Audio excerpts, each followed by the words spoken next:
എല്ലാ കൂട്ടുകാർക്കും Calicut university അദീബെ ഫാസിലിൻ്റെ paper 4 ഹൃദ്യമായ സ്വാഗതം. ഇന്ന് നമ്മൾ പഠിക്കുന്നത് നോവൽ എന്ന കലയെക്കുറിച്ചാണ്. നാവൽ കാ ഫൻ, നോവൽ എന്ന art, novel as an art. എന്താണ് നോവൽ? എ സ്വിൻഫ്. ഈ നോവൽ എന്ന ഇനം അംഗ്രേസി അദബ് കെ അസർ സെ, ഇംഗ്ലീഷ് സാഹിത്യത്തിൻ്റെ പ്രതിഫലനമായി ഉറുദുമേ ആയേ, ഉറുദുവിൽ വന്നു. ഉറുദുവിൽ ഈ നോവൽ എന്ന ഇനം വന്നത് അംഗ്രേസി ജബാൻ്റെ ഇൻഫ്ലുവൻസ് വഴിയാണ്, സ്വാധീനം വഴിയാണ്.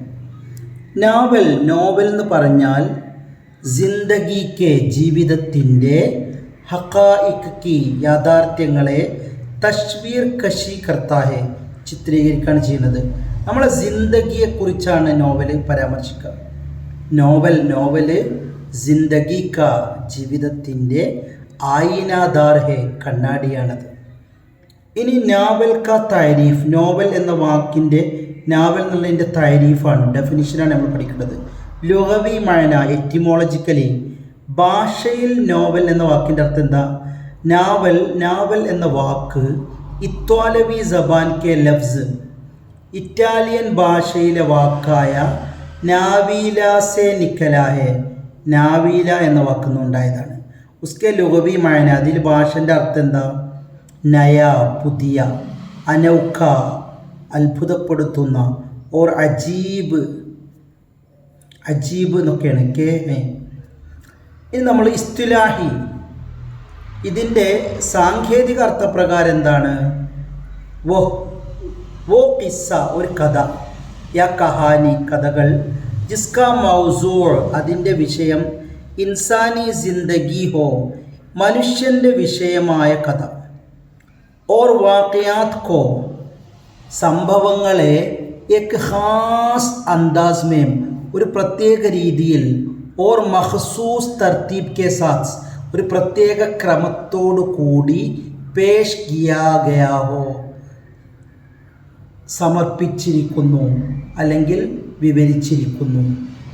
അപ്പോൾ ജിന്ദഗിക്ക് വാക്കിയാത്താണ് ഇതിൻ്റെ ഏത് കഥയും ജിന്ദഗിയെക്കുറിച്ചാണെങ്കിൽ, ജിന്ദഗിയിലുണ്ടായിട്ടുള്ള വാക്കിയാത്തുകളെ കുറിച്ചാണെങ്കിൽ. ഇനി നാവൽ കെ അജ്സാ എ തർക്കീബി, നോവലിൻ്റെ പാർട്സാണ്, അതിൻ്റെ പാർട്സിൻ്റെ ഓർഗനൈസേഷൻ. നോവലിൽ എന്തൊക്കെ ഭാഗങ്ങളാണ് ഉണ്ടാവുക എന്നുള്ളതാണ് നമ്മളിനി പഠിക്കുന്നത്. ഒന്ന്, ഖിസ്വാപ്പൻ, ഒരു കഥ ഉണ്ടാവും. ഏത് നോവലാവട്ടെ അതിനൊരു കഥ ഉണ്ടാവും. ഖിസ്സാപ്പൻ, നോവലിൽ മർക്കസി ഖിസ്സ സറൂരി ഹെ, ഒരു കേന്ദ്രീയ കഥ വേണം. പിന്നെ രണ്ടാമത് പ്ലോട്ട് എന്ന് പറഞ്ഞാൽ എന്താണ്? നോവൽ നിഗാർ, നോവൽ എഴുത്തുകാരൻ,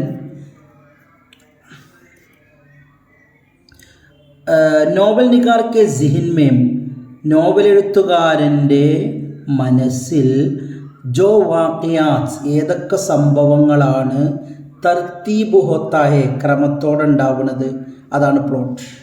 നമ്മൾ ഈ നോവൽ എഴുത്തുകാരൻ്റെ മനസ്സിൽ ഒരു ക്രമം ഉണ്ടാവും, ആ ക്രമത്തിൽ നമ്മൾ പ്ലോട്ട് എന്ന് പറയും. പിന്നെ ഏത് നോവലിൽ എന്ത് വേണം? ഒരു കിർദാർ വേണം, കഥാപാത്രം വേണം. ഈ കഥാപാത്രം എന്ന് പറഞ്ഞാൽ എന്താ? ക്യാരക്ടർ എന്ന് പറഞ്ഞാൽ എന്താ? വോ അഷ്ഹാസ്, വ്യക്തികളാണ്. ജോ നോവൽ മേ അപ്പിനെ അമൽസെ, അവർ നോവലിൽ സ്വന്തം പ്രവർത്തനത്തോടു കൂടി, കഹാനി ആകെ ബടായെ, കഥയെ മുന്നോട്ട് നയിക്കുന്നതാരാ? സ്വന്തം പ്രവൃത്തിയിലൂടെ കഥയെ മുന്നോട്ട് നയിക്കുന്നതാരാ? കഥാപാത്രങ്ങളാണ്, അവരാണ് കിർദാർ. ഇനി നമുക്ക് ഒരു നോവലിൽ വേണ്ടതാണ് മുക്കാലമ, ഡയലോഗ്സ്, നല്ല സംഭാഷണങ്ങൾ വേണം.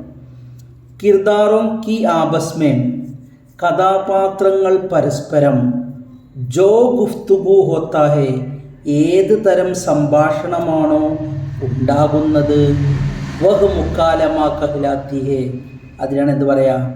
മുക്കാലമ എന്ന് പറയാം.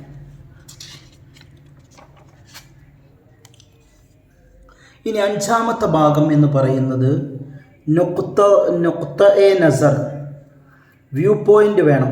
ഹർ നോവൽ, ഏത് നോവലാവട്ടെ, കിസി നസരിയ, ഏതെങ്കിലും ഒരു ചിന്ത, ഒന്നുകിൽ തൊഴിലാളികൾക്ക് വേണ്ടിയുള്ള നോവലായിരിക്കാം, അല്ലെങ്കിൽ മിഡിൽ ക്ലാസ്സിൻ്റെ പ്രശ്നമായിരിക്കും. അങ്ങനെ ഒരു നസിരിയ ഉണ്ടാവും, കെ തഹ്തലിക്ക ജാത്താ ഹെ, അതിൻ്റെ അണ്ടറിലാണ് ഇത് എഴുതപ്പെടുക.